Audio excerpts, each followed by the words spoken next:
Rough area on the lateral surface gives attachment to pronator teres for pronation.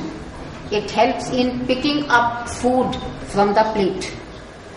Lateral surface of upper one-third, including part of posterior and anterior surfaces, gives insertion to important supinator muscle. It supinates the forearm and puts the food into the mouth. Anterior oblique line gives part of origin to flexor digitorum superficialis muscle. Concave anterior surface in upper 3/4 part gives origin to flexor pollicis longus, and lower 1/4 gives insertion to pronator quadratus muscle. On the styloid process is the insertion of brachioradialis. This muscle arises from the lateral supracondylar ridge of the humerus. Both pronators, that is pronator teres and pronator quadratus, both supinators, that is biceps brachii and supinator, and brachioradialis get inserted into the lateral bone of the forearm, that is the radius. On the anterior surface, at its lower end, lies the important radial pulse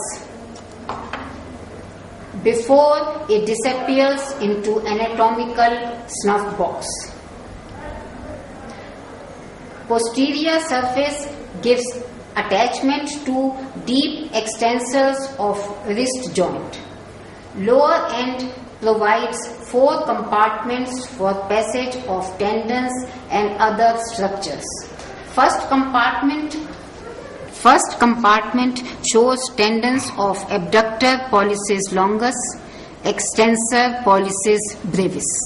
Second compartment has 2 wrist extensors, extensor carpi radialis longus and extensor carpi radialis brevis. Third compartment contains only one tendon, the extensor pollicis longus. Fourth compartment has 4 structures. First one is extensor digitorum. Next to it is extensor indicis tendon, the posterior interosseous nerve and the anterior interosseous artery.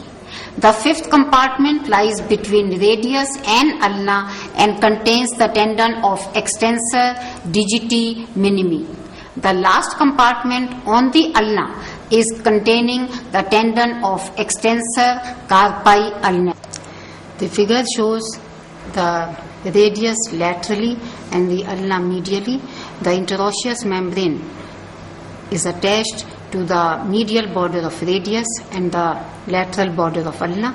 Interosseous membrane direction of fibers is downwards and medially.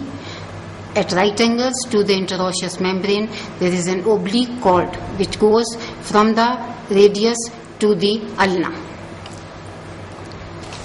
This figure shows the transmission of weight from the wrist joint to the radius. From the radius, it comes to the ulna along the interosseous membrane, and from the ulna it goes to the humerus, because ulna is taking more part in the formation of the elbow joint.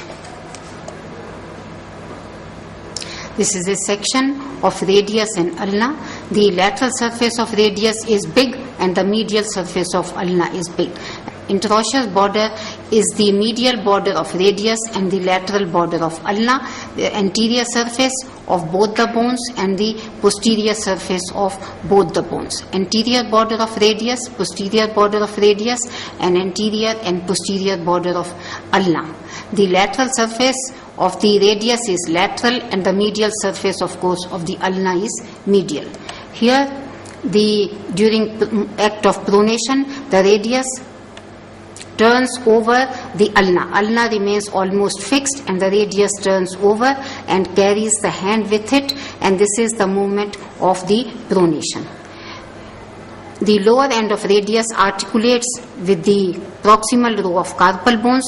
The scaphoid is lateral and the lunate is medial, and ulna articulates with the triquetral bone.